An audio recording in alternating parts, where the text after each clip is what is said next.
Welcome to Life and Liberty Radio with David Householder.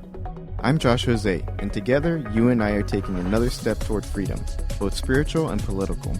So get comfortable, breathe in, and ignite your imagination. Envision a society that is spiritually deep and truly free. It's easy if you try.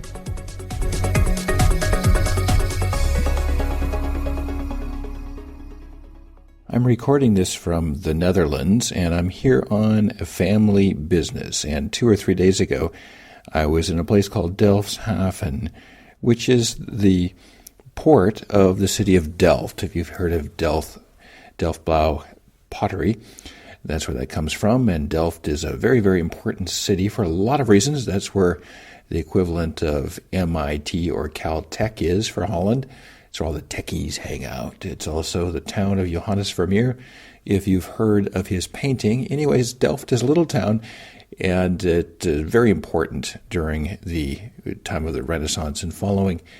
And it had a port on the Maas River, which is really where the Rhine comes out. And that port was called Delfshaven. It's very old, and my wife and I were there a few days ago.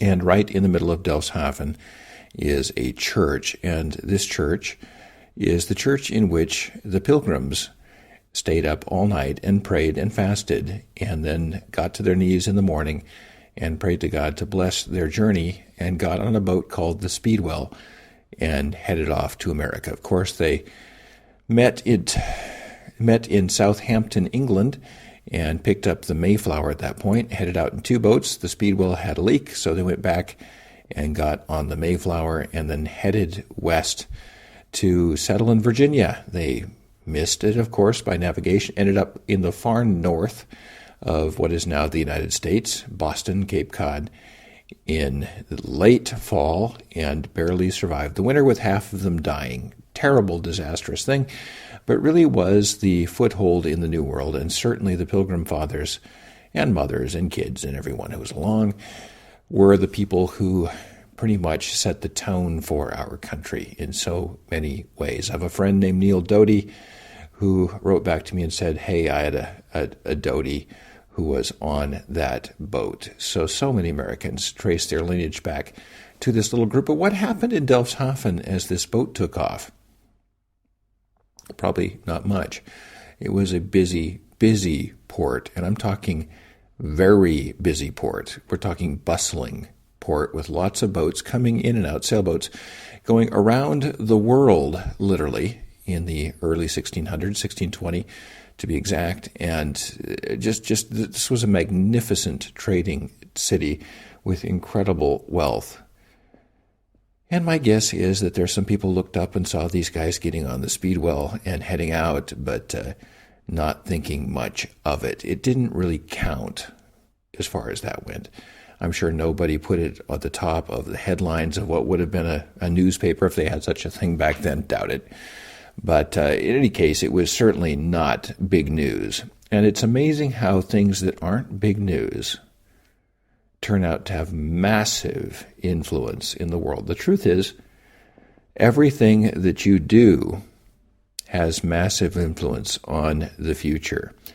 And this multiplies generation after generation, so the farther into the future you go, the more your influence changes things. So if you decide to go left rather than right, or right rather than left, it will make a big influence and will make a big difference in how things turn out. The flipping of a butterfly wing at the right point can change the climate of the world. That's how the whole chaos theory thing works. There's so many variables out there that one little trip can change everything. And everything you do matters. And everything you do has eternal consequences, at least in the earthly sense. And so we have to kind of think in terms of, hey, what is it I'm doing, and what difference is this going to make? Because we often think, we're not making any difference. We're not making any difference at all. The world's not noticing. Well, the world didn't notice the Speedwell when it left. And the world had never heard about the Mayflower. And these few dozen so-called pilgrims, they called themselves this, prosperous little bunch, hard-working bunch, on their way to the New World, not a lot of people paid attention. Certainly nobody thought it would be world-changing. or that they would more or less set the tone, cast the die for the mentality of the United States for centuries, which they did. In fact, George Bush and Barack Obama both have lineage going directly back to the genetics of the Mayflower, arguably the most fruitful gene pool ever to hit planet Earth as they expanded across North America and, in a good way, infected all of the bloodstreams in the country. So not just with physical characteristics, but with spiritual characteristics, a sense of independence, a sense of democracy, a sense of freedom of conscience, a sense of piety and care for the belief and the faith of our ancestors, and the sense of bringing that forward and having a living faith, not just a faith that's brought down by books. And that's been a big part of America ever since day one. So it's not the big flashy events. It's not the Angelina Jolie getting a double mastectomy that makes the big difference in the world. It's the little boats that sail out. And those times in your life where things have failed and you sail off in your little hatchback or your little minivan thinking nobody's noticing as you close up shop and head off for another endeavor. For all we know, you're the speedwell. For all we know, what you're doing is going to make the biggest difference. There were two other very important people in history. Both of them ended up in the city of Rome, both of them walking up the Via Sacra, both of them unnoticed. There's no record of Rome paying any attention to a young man named Shaul. Shaul of Tarsus. Shaul of Tarsus was a Roman citizen, never been to Rome, prosperous guy, Jewish, Greek-speaking, walking down the Via Sacra, Main Street in the Roman Forum. Nobody paid any attention. Everyone was paying attention to the Caesars and to the emperors and the generals and the armies and all of the big deal people. Well, today, people name their sons Paul and their dogs Nero after the emperor. Nobody had any idea that this guy was going to make a big difference. Another man was walking the streets of Rome. His name was Martin Luther. In the 1500s, was walking the streets of Rome. A devout Roman Catholic monk, Augustinian monk from Germany. Solid German family, dependable values. I just imagine showing up at the decadent city of Rome, very decadent at the time, and the guy was disgusted. You don't want to get the wrong guy disgusted. He went back thinking, there's something wrong down there. Something's just not right, not as it should be. And that germ in his mind started to grow. It grew into an oak tree of freedom and freedom of conscience and goodness and truth and education. And along came something called the printing press, the internet of the day. Martin Luther thought, I'm going to be an early adapter. Let me jump on this thing.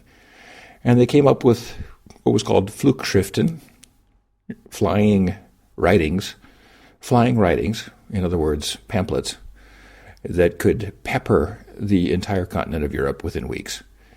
And he won a gigantic propaganda war, and he basically went to war with the corruption in Rome. Didn't go to war with the Roman Catholic Church, wanted to stay a Catholic. It turns out the Catholics kicked him out, not the other way around. And so really, it was Martin Luther walking the streets of Rome, and once again, nobody noticed him. Country boy from Germany, farmer boy, probably smelled like a farm, and they're thinking, oh, how unsophisticated. This guy, we don't need to pay attention to him. Let's pay attention to the popes and the Medicis and the important people here, the bankers, the artists, the Michelangelos, the big deals. The Roman Empire never produced anyone as world-changing as Shaul, we know him as Paul, or Martin Luther. Nobody noticed them as they walked the streets of Rome. Both walked the same bricks of the Via Sacra. Both got ignored. Both changed the world. Paul was at the end of his ministry life. Martin Luther was at the beginning of his. The Speedwell sailed out from Delfshaven to change the world. Nobody's noticing you. You're not getting lots of mentions on Facebook. There's no article about you on Wikipedia. But how do you know you're not changing the world?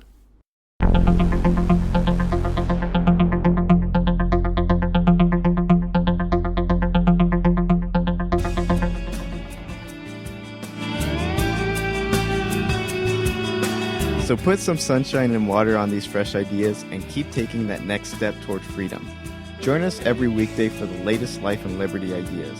The views expressed on this program are purely those of the presenter, and not necessarily those of the advertisers or organizations or persons with which the presenter has a relationship. Please click on the Amazon banner at the top of the Life and Liberty page, and consider doing all your online shopping through this portal. See you tomorrow.